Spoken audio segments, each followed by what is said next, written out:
বিসমিল্লাহির রহমানির রহিম। আজকে আরেকটি বিষয় নিয়ে কথা বলবো। আমরা যখন মুরগি পেলে থাকি, মুরগি লালন পালন করি, সেক্ষেত্রে আমরা অনেকে লিটারে লালন পালন করি। লিটারে লালন পালন করার তো মোটামুটি অনেক অসুবিধা আছে।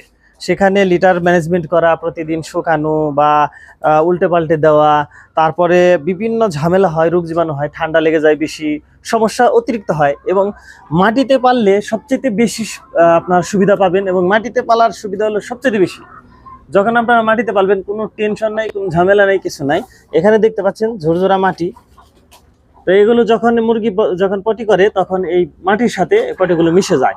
এখানে আমরা মাঝে মাঝে কি করতে পারি, আপনার ফাঙ্গিসাইড জাতীয় জিনিস যেমন চুন দিতে পারি স্প্রে করে, বা আপনার হচ্ছে অনেক অ্যান্টিবায়োটিকের জিনিস পাওয়া যায়। যেমন অ্যান্টিবায়োটিক কি, আপনাদের জীবাণুমুক্ত করার যে অনেক স্প্রে পাওয়া যায়, সেগুলো মাঝে মাঝে স্প্রে করে দিলেই হয়ে যায় ইনশাল্লাহ। তাতে আমাদের মুরগি পালনে খুবই সুবিধা হয়। এই মাটিতে যদি পালতে পারেন আপনারা, সবচেয়ে বেশি সুবিধা। ভালো থাকবেন। আসসালামু আলাইকুম রহমতুল্লাহ।